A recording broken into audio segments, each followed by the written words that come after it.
ഓം പരാശക്തി നമ. ആശ്രമത്തിലെ ആദ്യകാലം. ആഹാരത്തിന് പോലും ബുദ്ധിമുട്ടുള്ള ദിനങ്ങൾ. ചിലപ്പോൾ മക്കൾക്ക് വേണ്ടി അമ്മ അയൽവീടുകളിൽ നിന്ന് ആഹാരം ചോദിച്ചു വാങ്ങിയിട്ടുണ്ട്. അക്കാലത്ത് ഒരു വീട്ടമ്മ അമ്മയ്ക്കരിയിൽ വന്ന് അവരുടെ മകളുടെ വിവാഹത്തിനായി കുറച്ച് പണം ചോദിച്ചു. അമ്മ ഉടൻ തന്നെ ഒരു ബ്രഹ്മചാരിയെ കൊണ്ട് അമ്മയുടെ മുറിയിലുള്ള ഒരു പെട്ടി കൊണ്ടുവരാൻ പറഞ്ഞു. അമ്മ അതിൽ നിന്ന് ഒരു നെക്ലസ് എടുത്തു കൊടുത്തിട്ട് പറഞ്ഞു, ഇത് അമ്മയുടെ മക്കളിൽ ഒരാൾ തന്നതാണ്, ഇത് കൊണ്ടുപോയി കാര്യം നടത്തിക്കോളൂ. അവർ അതുമായി പോയി. അതുകൊണ്ട് വളരെ അസ്വസ്ഥതയോടെ ബാങ്ക് ഉദ്യോഗസ്ഥനായ ഒരു ഭക്തൻ ആ മകൻ പറഞ്ഞു, അമ്മേ, അത് വളരെ വിലയുള്ളതാണ്.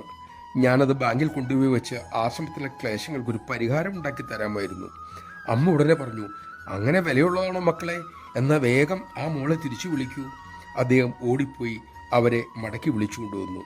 അമ്മ അവരോട് പറഞ്ഞു, മോളെ, അത് വലിയ വിലയുള്ള മാലയാ. അതുകൊണ്ട് നല്ല വില കിട്ടിയാലേ മോൾ കൊടുക്കാവൂ. ആരും പറ്റിക്കാതെ ശ്രദ്ധിക്കണേ. നമഃശിവായ. അമ്മയാകുന്ന കാരുണ്യ കടലിൻ്റെ ആഴം ആർക്ക് അളക്കാനാകും?